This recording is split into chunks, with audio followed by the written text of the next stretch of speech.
Hello, friends. Thank you so much for being here. It's wonderful to see you. Well, we know we need healing these days. And today we're going to talk about the healing power of storytelling. And there are so many healing powers in the world, and storytelling is a human gift and a Jewish gift. And we have a wonderful teacher here with us today. Actually, our wonderful board chair, David Lieberman, was at a renewal conference last year. And I said, please be on the lookout for an amazing presenter who fits with VBM. And David had this terrific suggestion. So it's an honor to welcome for the first time to VBM, but hopefully not the last, Jim Brulé, who is a Maggid, a transformational storyteller, teacher, and mentor with a very diverse background. He has advanced degrees in clinical psychology and artificial intelligence. His online school, Transformational Storytelling, trains spiritual storytellers from multiple traditions to tell stories that inspire healing and spiritual growth. As a death doula, he works with families, individuals, and caregivers. He is a member of NEDA, the National End-of-Life Doula Alliance, where he has achieved the EOL Doula Proficiency badge and has a subsequent certification as a death doula from the dying year. Finally, he is also an interfaith chaplain in hospital, prison, and jail settings, and a storytelling healer at Omega Home, a last home for the dying. Jim also works with organizations and communities to promote dialogue across learned boundaries of faith, ethnicity, privilege, and class using stories. As usual, friends, as Jim is presenting, you are welcome to post comments or questions in the chat. Otherwise, after his presentation, there'll be a chance for a Q&A and a broader dialogue. Thank you all so much for being here wherever you all are in the world. And Jim Brulé, thank you for joining us. Thank you. Thank you so much. It's great to see you again, David, and it's good to be here with all of you. Those of you who know me, and there's maybe one of you who does, know that I like to have a very interactive style, but today I'm going to shift that up a little bit and give you a lot of material to consider. The good news is I'm not going to ask you to remember it all. You're going to get copies of the slides. You're going to get copies of this so that if there's something that kind of piques your interest, you can dive more deeply into it and get a sense of what is going on. And of course, we'll have time for questions at the end. We're going to talk today about the healing power of storytelling.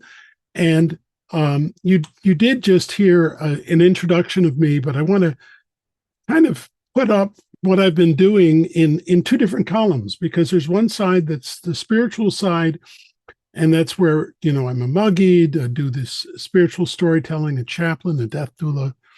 And then I've also spent a fair amount of time on the commercial side of things as a family therapist, as a computer scientist, and really for about 15 years in healthcare IT.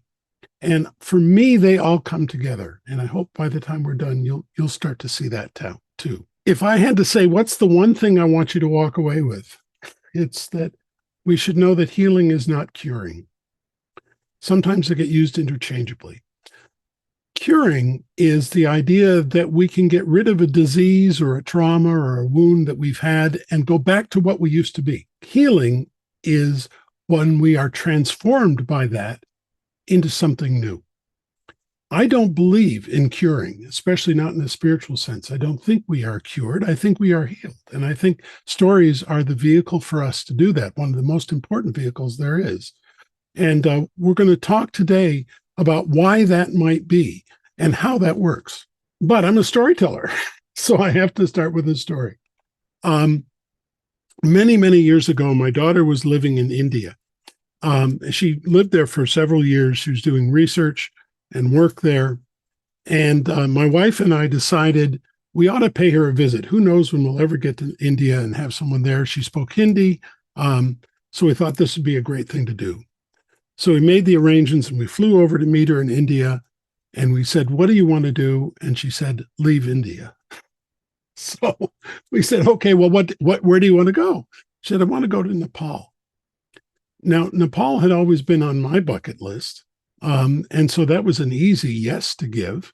And so we headed out to Kathmandu at probably the best and the worst times to be there. See, this was the period of time when there was a lot of terrorism in Nepal. the Chinese communists were fighting with the royalists, who were fighting with the Democrats, and bombs were going off, and the tourists had stopped coming. So it meant we were able to get there when there were no tourists there. It was really back to a lot of what it is when tourists aren't around. So that was pretty much an advantage. And one of the things that I really wanted to do was head off into the foothills of the Himalayas, as I understand they're pronounced. And so our guide, whose name is, of course, Babu, took us out into the foothills on these little trails, off in the middle of nowhere. You might see a person, oh gosh, every hour or so, walking through this beautiful, beautiful mountainside. And as we're walking through the mountainside, I look up, and at the top of one rather steep, they would call it a hill, was an orange flag. And I said to Babu, what's this orange flag? And he said, oh, that's a Hindu temple. That's so people can find their way to the temple if they have a need to pray or make a sacrifice or something like that. And I said, do you think it would be okay if we went up and had a look? And he said, absolutely. Now, you have to understand, people in Nepal generally, especially once you're outside the big city, don't speak English. But we had my daughter with me, and I naively thought that Hindu might help. And there was this switchback of a trail that just went back and forth, way up the top. So 3 of us headed up the hill, and the rest stayed down. And as we're getting close to the top of the hill, this young man comes racing over to greet us. And in fluent English, he says, you're here. You're here. The guru's been waiting for you. And I looked at him, and we looked at each other, and I said, first of all, I'm glad you speak English, but I know you've got the wrong people. That there's nothing a guru would want from me. You're expecting someone else, although we hadn't seen anyone. And he said, no. The guru wants to speak with you. He has a question for you. And I said, now I know you've got the wrong person. I got nothing for the guru. And he said, you're the ones from New York, right? Well, we were. And we hadn't seen anybody pass us in that direction. So we went up. And at the top of the hill, there was this rundown little temple, kind of barely a room. It was all in disrepair. People were trying to rebuild it. And the cynical side of myself said, I know what they're looking for. They're looking for money. That's his question. And of course, I've got money. I'd be happy to give it to him. I'll go there, and I'm looking forward to this. And we sat in, and I have to let you know that this is not a made up story. We met the guru, and I sat down next to him, and he asked me a very personal question that only I could answer. There was no question that it was for me. And he wanted to know my answer. And I'm here to tell you today that I've never told anybody what that question is. And you don't have to worry, you're not going to be the first. But that's not what I learned. What I learned was here were 2 people separated by almost the entire circumference of the globe who couldn't speak each other's language, and yet had something very, very valuable to share with each other. And that's the basis for what we're about to do. What we're going to talk about today is how we learn, because transformation is learning. It's a special type of growth, special type of change. We're going to look at some of the neuroscience that sits behind that, how that fits with storytelling. I'll share another story and a little bit more about healing, and then we'll have time for lots of questions and discussion. This is one of my favorite quotes, and it certainly frames the way I look at the world. When science meets spirituality, it creates a milieu for transformation. I believe that the spiritual world and the scientific world are the same world, and they each have different languages and ways of informing each other. But when we start to look and listen with those different ears, boy, that's when transformation can really take place.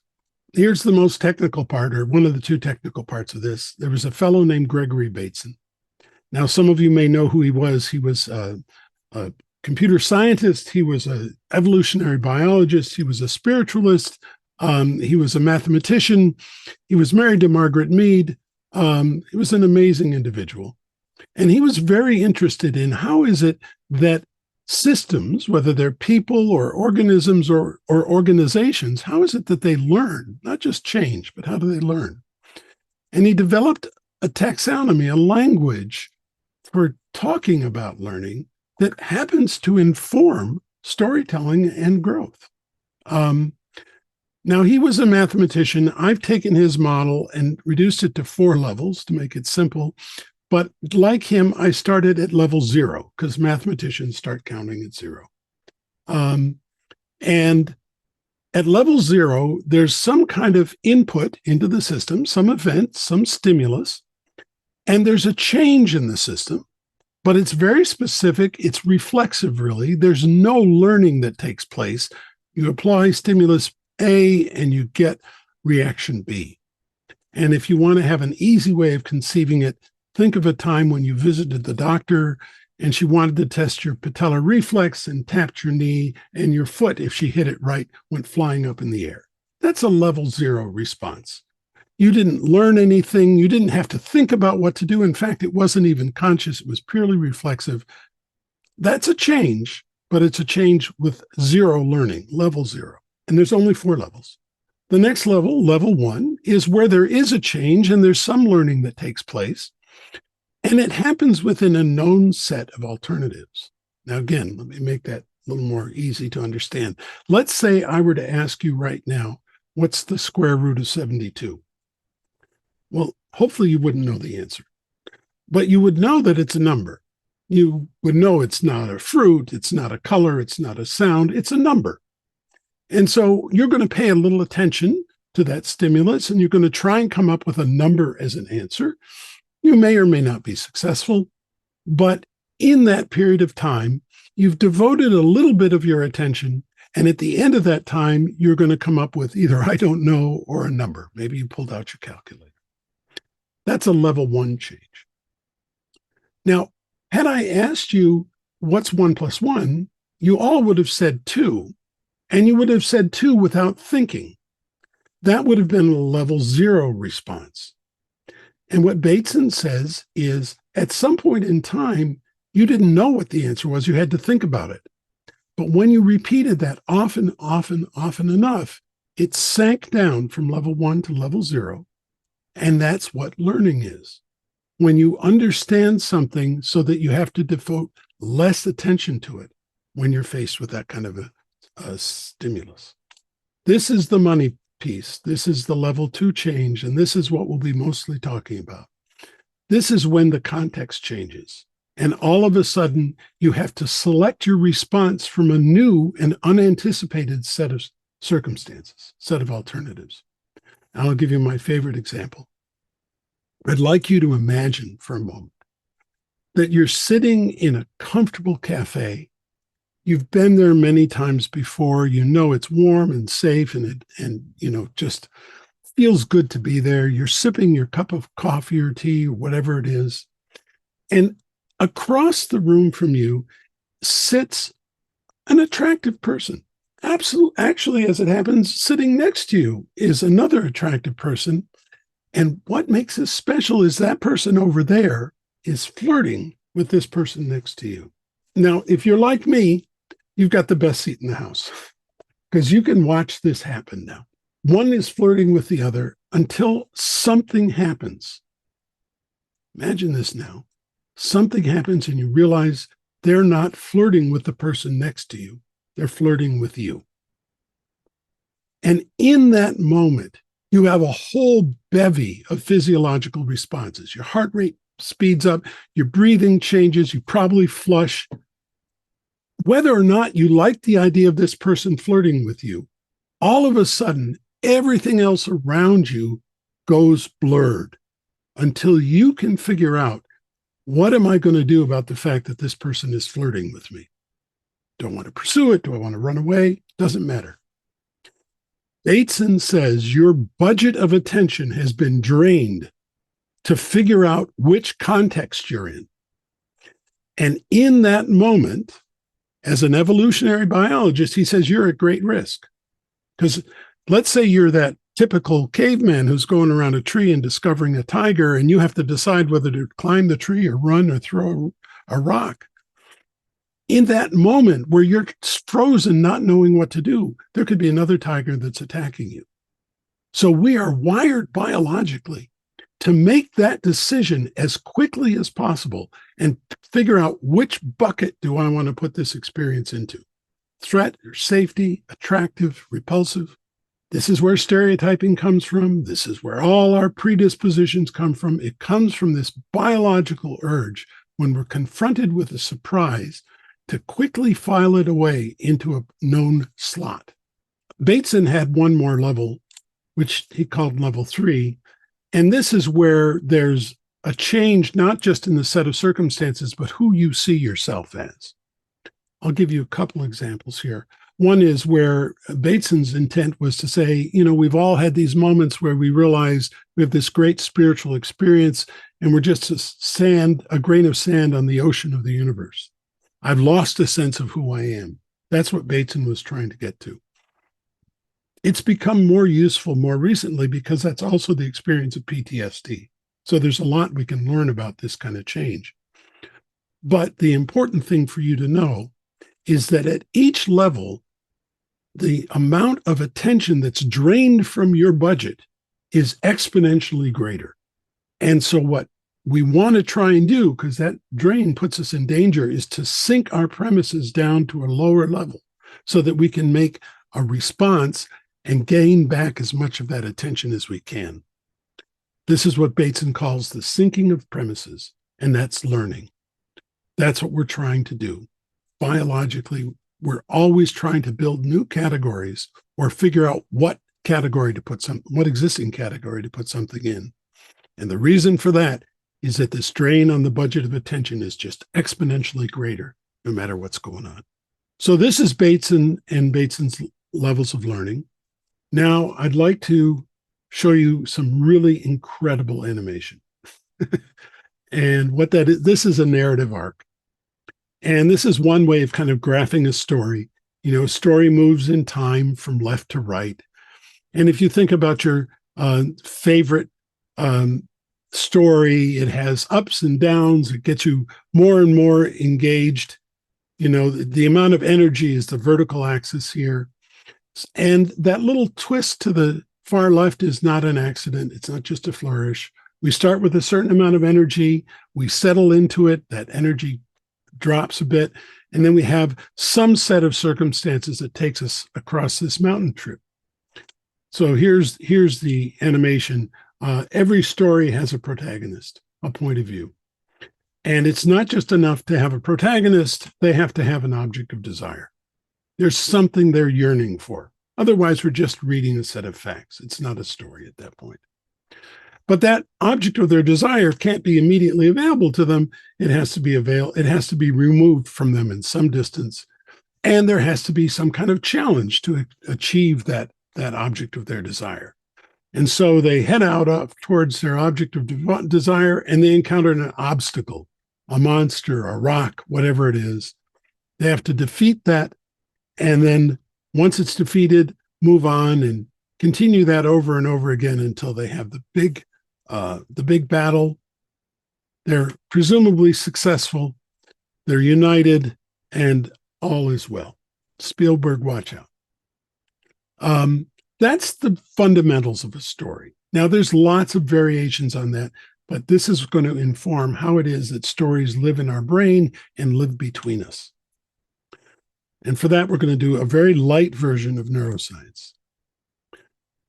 2 slides with pictures on them, and then some thoughts. You may or may not know that our nervous system is made up of all these wonderful things called nerve cells that are connected to each other.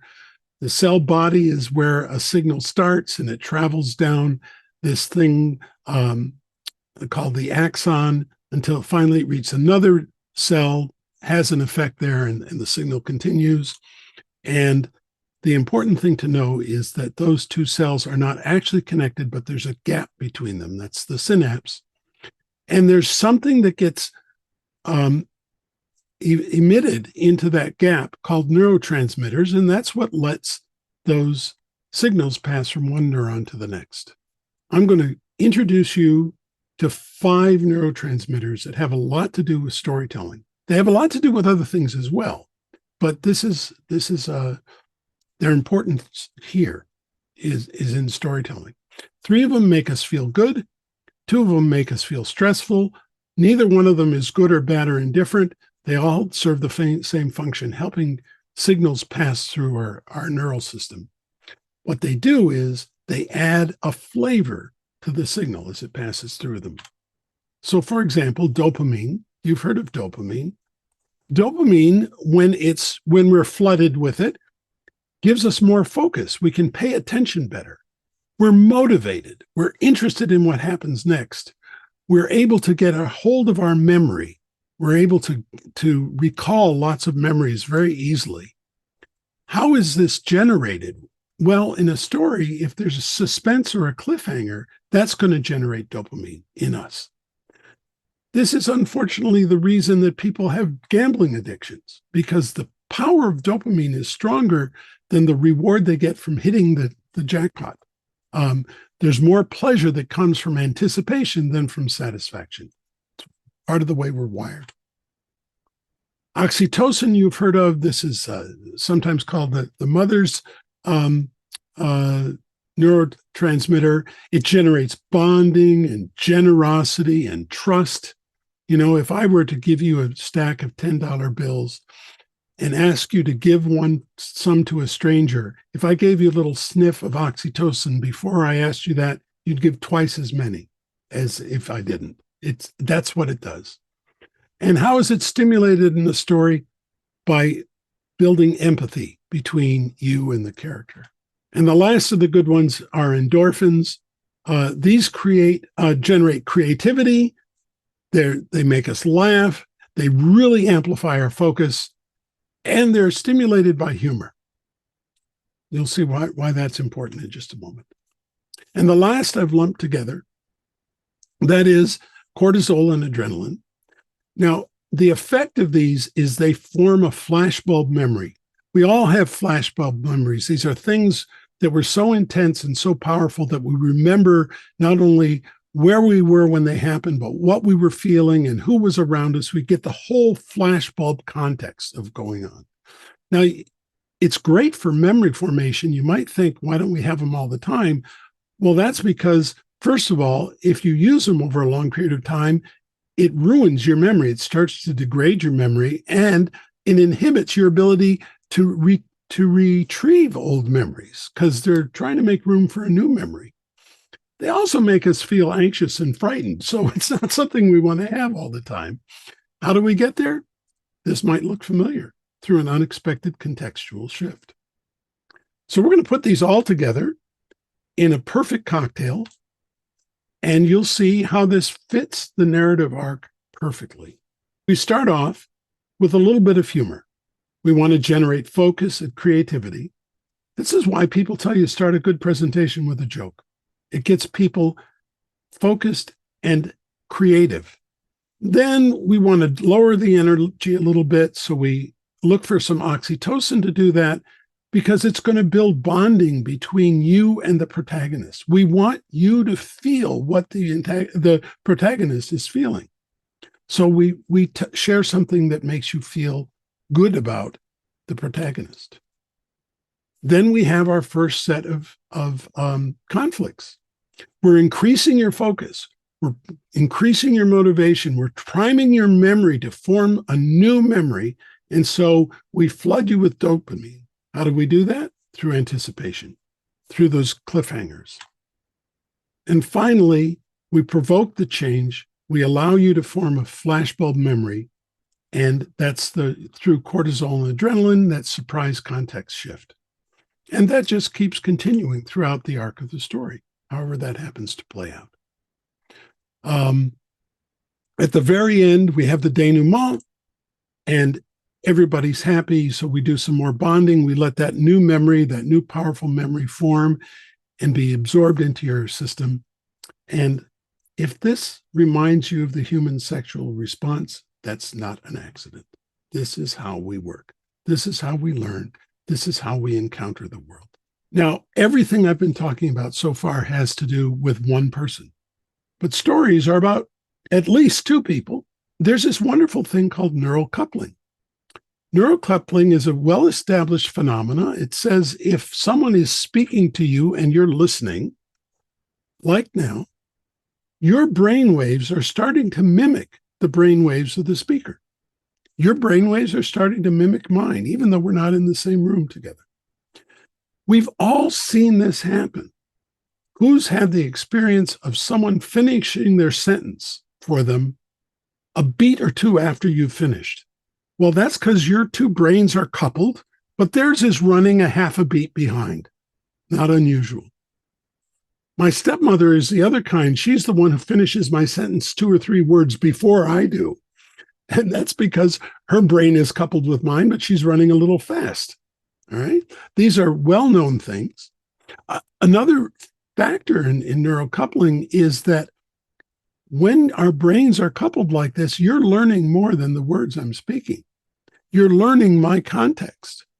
There's wonderful experiments that show if I were to sit you down with a shoemaker and the shoemaker was to just talk to you about something that was important to them, not shoemaking, and then at some point later on you went to learn how to do shoemaking, you'd be better at it than if you hadn't spent the time with the shoemaker, even though you never spoke about shoemaking. This is you're absorbing what the other person has to offer, even when they're not aware of it themselves. One more point on this trip, and then a couple more pictures. So here's our narrative arc. You remember I took us on a trip through the Himalayas. Now, if this had been my map, I would have been in trouble, because if I had turned left or right at any one point in time, I'd be completely lost. I'm a map person, and I know that we can take that kind of elevation thing and turn it into a topographic map by putting a line every 100 feet or so, and then flattening it out. And now I've got a map that tells me more of the territory. In fact, that curve that we were just looking at is this line here. If I have this topographic map in front of me, I have a lot more information. And that's what I'm carrying in my spirit, in my knowledge, all the things that have to do with my life and what I know, even if I'm not speaking about them, even if I'm not directly transmitting them.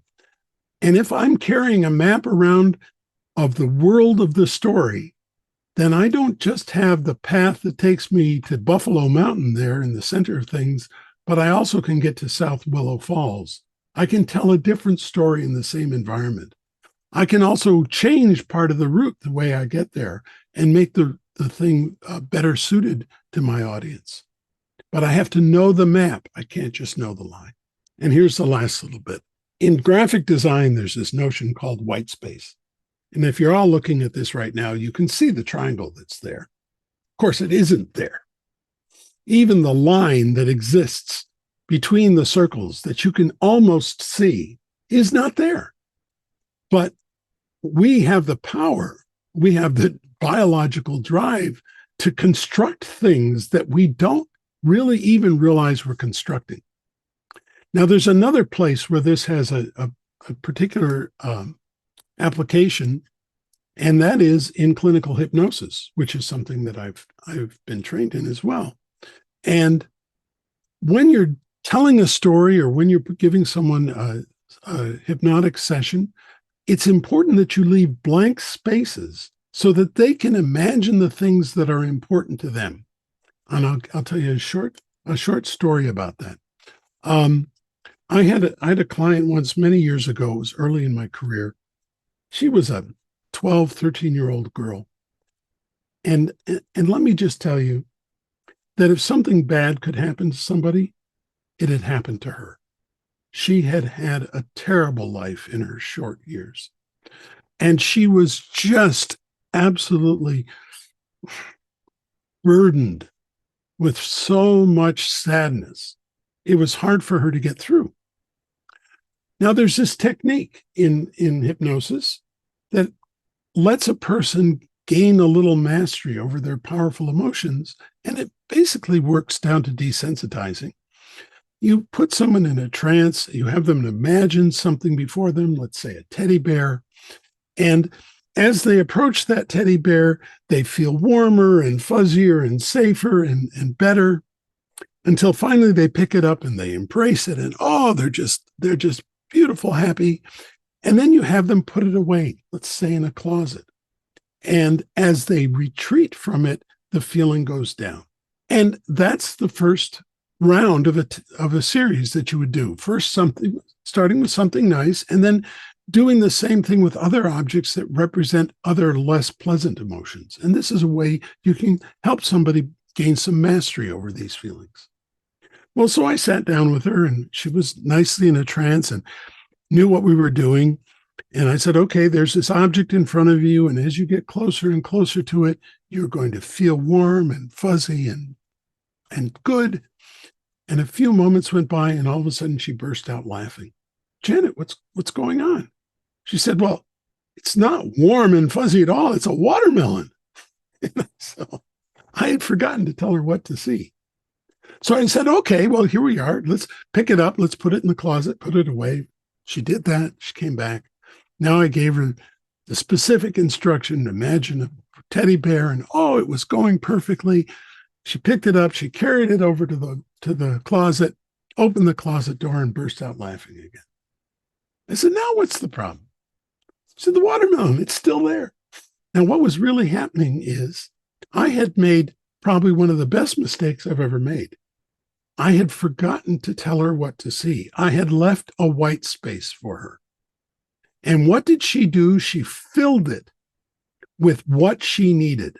She didn't need to feel warm and tender and vulnerable.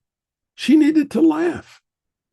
And she found an object that would allow her to laugh. So she was able to heal herself or carry that healing process forward on her own because I had left space in the story for her to imagine what she most needed to hear. And that's what healing storytelling is all about. You know, the Navajo have a definition of self. They call the word they use is Nagi. And Nagi means literally a swarm, but a swarm of stories. It's all the stories that we tell ourselves. It's also the stories that we tell to others. It's the stories that others tell us. And you know what? It's the stories that other people tell about us when we're not around. The shape of that swarm, which is dynamic and always changing, is who we are. And if you have a hard time imagining that, here's a murmuration of swallows, of starlings. They fly through the sky. They're amazing. I've seen some of them, never as nice as the ones I'm going to show you here, but they're constantly shifting. If we want to heal, we have to shift the stories that we accumulate around us, either that we tell ourselves or that we let others tell us or that we tell to others. And we have to draw some close and let others go. You know, sometimes we might look like a bird flying through the sky, and sometimes we might look like a penguin. These are all murmurations of starlings. And that's what healing storytelling is about. It's about finding a way to find the stories that really shape who we are and sharing them with others. Because, and here's my last slide. Here's my last slide here. We heal by transforming ourselves into something that synthesizes our strengths and our wounds. And actually, there's one more slide after this. We arrive at the meaning of our lives through collaboratively negotiating our stories with all those around us. Stories are the containers of meaning that are constantly shifting, constantly changing, and constantly being exchanged with others. And you know what? No one heals without a community. We're all, as Mel Madrona puts it, neurons in a social brain. The stories are the neurotransmitters. We need each other to grow and change and heal. We can't do that alone. I'll just wrap up by sharing a little blatant self-promotion here. I've just published a book with a colleague, Rebecca Claire Lemaire, Stories of the Heart, where we tell 18 stories designed to address those who are facing the end of life, whether it's their own or someone's they care about. And that might be also grief. With that, in your handout, you'll also get a bunch of reading in case you're interested, but I'd love to now stop and entertain your questions and discussions. Thank you so much. Yes, we would love to open it up to questions or comments.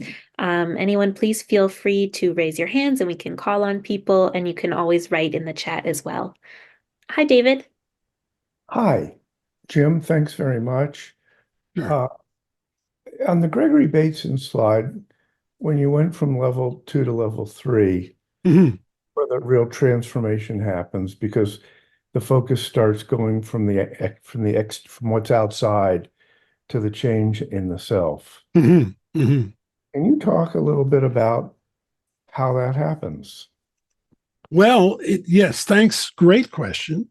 How it happens in one sense is the same way it happens in all the other levels. In other words, there's some kind of stimulus that propels us, that surprises us. What's different and important about it is that the stimulus is forcing us to think differently about who we are, not just where we are. So if someone were to say to me, I've gotten to know you, Jim, and you're a real SOB. I don't like you at all. If that's someone I really admire and respect, that's going to throw me into a level 3 kind of thing. Wait a minute. That's not the person I think I am. How is it that this person who I trust thinks that this is the case? Another good example of that is if I suddenly encounter someone who's very different than me and they have the same view, they have a view of the same event that is fundamentally different than mine. If I'm open to it, if I've been primed, right? Because none of this happens without being primed, then I can entertain that maybe there's another way of looking not only at the world, but at myself that allows me to have that shift. But just like we've got to have preparation for that level 2 shift to happen, because otherwise we just reject it and say, no, you're the other. I don't want to have anything to do with you. We have to be opened and we have to be open-hearted for that to happen. And that takes process and work and preparation. Hi. Hi, Jim and everybody. You're going to hear my voice changing. Okay. Okay. I'm a storyteller. I love this is my life. I'm an Ericksonian. I studied Bateson. I for 40 years not almost 40 years, since 1980. And it's my life. I see everything as a story. So thank you for bringing out the other pieces. Of course, you study that, but that's not what grabs my heart. So I'm really excited to get your book as well. And I've written books and I've been a speaker nationally. So I'm not saying that aren't I wonderful. I'm just saying, okay, now I cannot do that. I'm now in a transition of my life. I'm not sick. I'm not sick like that, but I have these tremors. I have this voice issue. And so I'm saying how important what you're doing has to continue. It is storytelling is and I worked with Navajo and Carl Hammerschlag. I don't know if you know Carl. He's like my brother. But the thing is that this kind of storytelling is critical. For me, I think of it as like medicine for the soul. And I love hearing what you're saying. It's also making me aware, and I'm not of what is missing dramatically for our children and our society. That stories are the medicine of the soul. It's a heart. It's healing. And everything you said, it's not curing. we're healing. And is there, I'm just listening and felling. Okay. Well, thank you. Thank you so Felling, much. and I want to know how else and where else. I know you're a therapist. I've had to retire, so it's a major transition in my life. And I want to know, where else are you teaching or sharing your stories?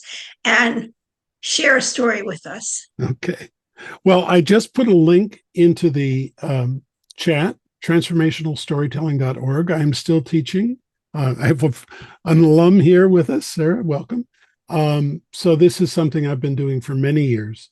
And I continue now. My next class is going to be a deep examination of an old Russian story about the wonderful birch. So we'll have all sorts of opportunities. Thank you. Bev. Thank you. Thank you, Jim. I'm feeling a bit overwhelmed. I've recently gone back into looking into highly sensitive person, and I just have this image of all these fractals coming off of a spiral, and I am just, it's overwhelming. So I did send you some stuff on synchronicity, yes, which I saw is that. very important for me today. And it makes me think of the 3 jewels in Buddhism, of the exemplar, the Dharma, and the community, the Sangha. And I see that all incorporated in storytelling. And I think that's what all spiritual paths have always done. And I really appreciate what you're talking about, but it's a bit much right now. It's a lot to pack into 45 minutes. I absolutely agree. And hopefully the slides will give you a little chance to exhale and digest them more slowly. Thank you. Hi, Danny. Yeah, I'd like to ask, how does humor and the stories, humorous stories fit into all of this?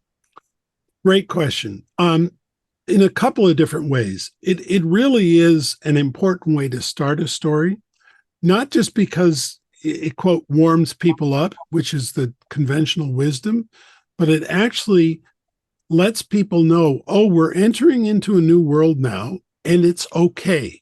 The humor, if I start off with the axe murder, you're not going to be as likely to lower your defenses a little bit and step into the world with me.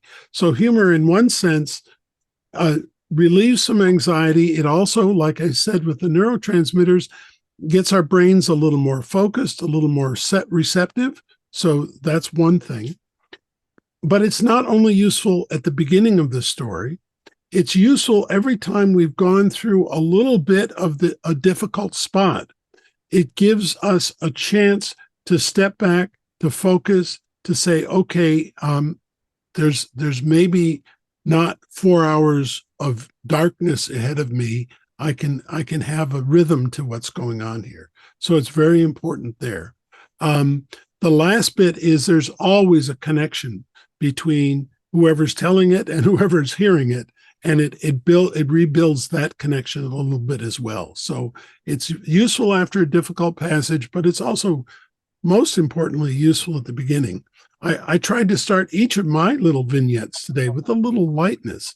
Again, just for that purpose. It doesn't have to be, a flat out joke, but there should be something that lightens it up to open the door to you to walk through without too much fear. Great question. But go ahead. Doesn't a joke, in the sense, isn't it a small story that has a buildup and it has a surprise ending? Oh, sure. And a joke can follow the same structure. When I was referring to humor, which doesn't necessarily have to be a fully structured joke, but a joke will follow that same structure. It'll create a conflict. It'll surprise you with a twist. It's the same fundamental structure. Thank you. Eddie, are you there? I know you had a question before.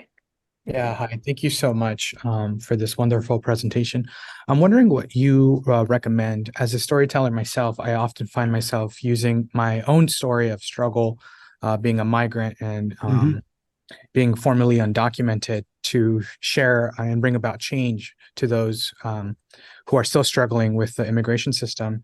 But because my story is pretty impactful, I find myself feeling drained after I tell it. Sure. And I'm wondering, kind of a twofold question: how do I regain my energy afterwards, in your opinion? And how do I maintain its beauty and its power after I tell it for multiple times? Yes. Great questions. Let me answer let me say something about personal stories to begin with. Personal stories can be some of the most powerful stories we tell. If we're using them to try and inspire change, which, you're trying to do, they can also be some of the most difficult stories to tell, because what is necessary is that sometimes we change the facts of the story to make it a better story. And when we're telling our own story, there's this kind of instinctive, he was wearing a purple shirt, it wasn't yellow. There's that kind of reflexive say, I've got to tell the truth, when really the truth is the emotional truth and spiritual truth that's inside it, not the facts that were there. So first thing I'll say about that. How do you regain energy? I mean, the short answer is you have to have a spiritual practice, whatever that might be. This should be not the center of your life necessarily, but an episode in it that you can leave and come back to. And when you've gone through that leaving before you return, there's something, and whether it's specifically a practice associated with a particular tradition or a walk outdoors, anything like that can be a way of regaining your energy. And you have to be absolutely very intentional about that. Put as much effort into restoring yourself as you do into telling your story. Absolutely. How do you tell the story without letting it get stale? Well, that's, the hardest and easiest thing to say. It's by opening your heart each time. You have to be ready to feel the pain every time. And that isn't natural. So we kind of have to push ourselves into that. I know when I'm telling, I didn't really tell difficult stories today, but when I tell difficult stories, Sarah will tell you, I'll weep because I'm feeling them again. And that is draining, and I have to have self-care to take care of that. So important points. Hi, is it Jenny, Michael, I think? Mike, yeah. Let me, okay. I know what you showed, because we have a limited amount of time and everything, one simple aspect of the process of learning and functioning of our brain. But, we have databases that we've built up since birth of knowledge and information. And then I take it that the higher up you go from 1 to 2 to 3, does the filtering increase? And that as you go higher up, does that change the cumulative knowledge base? I don't know if you can talk about that in 3 minutes. Yeah, let me try. It's a great question.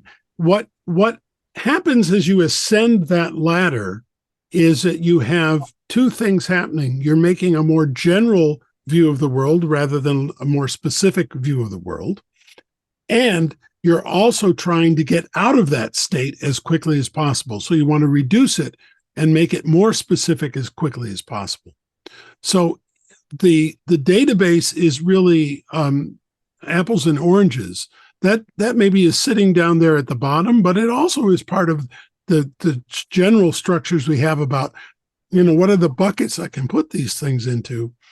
The key to learning, the key to healing is to being able to say, I'm going to allow myself to entertain the notion that what I thought was true isn't. And that is the hard work.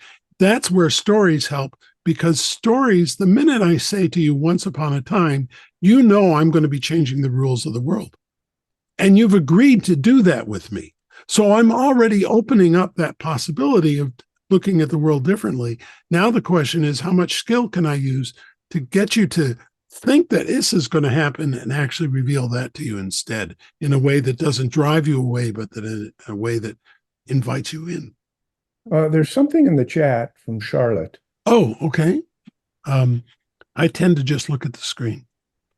Charlotte, do you want to reiterate? You've got a lot of chat here, so you want to reiterate your question? Sure. Well, I'm a graduate of. Can you hear me? Yes. Yes. Yeah. Sorry. Yeah. Thank you so much for the really inspiring talk. Yeah, as a graduate of peace studies, like one of the main things that I took from studying this is like that storytelling is one of the most important things when you're creating or growing peace and trying to encourage trust between people who come from different cultures or believe different things. Then yeah, I think storytelling is such a powerful tool, maybe even the most important tool. And so I was just wondering if you'd ever come across this concept of the moral imagination, because I think it's very similar to what you were talking about. Yes, I've encountered it. I'm not deeply read in it, but I'm very much involved in, as an example, we have a little group we call the Brothers Three, which sounds like a bad joke. It's a Baptist, a Muslim, and a Jew. And we've been meeting ever since 9/11, and studying together and doing spiritual work together and speaking to churches. And that only happens successfully because we tell stories to each other. And that's the foundation for what we do. So yes, I'm all in. Thank you. Yeah, Martin says, in people with dementia, is there any evidence that repeated storytelling is therapeutic and restores any memory ability? Well, I'll be very cautious in my answer here. There certainly, people with dementia love to tell and hear familiar stories. Now, what their therapeutic benefit is, in the short run, I don't know whether we're talking about restoring memory, but we are certainly restoring a state of being that is far more comfortable and welcoming than I work with folks with dementia, that the frightening world of not being sure what's going on and where you are and who's with you. So the familiar there, whether it's a story, which is great, or a song is another great tool for this, can really allow people to relax and then have less fear about what's going on and have a better existence at that point. I wouldn't go so far as to say that they restore memories. I would say that if someone is relaxed and in a mode in which storytelling is being encouraged, they may recall new stories, that they hadn't been telling before. So there may be new access to them, to things they already know. Whether it improves the memory, I wouldn't be ready to make that claim. So much, Jim. This has been a great presentation. Thank you so much for joining us. Just want to also let everyone know about our next class, which will be on January 18th. We'll be joined by Rabbi Shlomo Levin for his class on food, clothing, and shelter, human rights, or charity. So we hope you can all tune into that as well. Thank you all so much for being here today. Have a great rest of your day.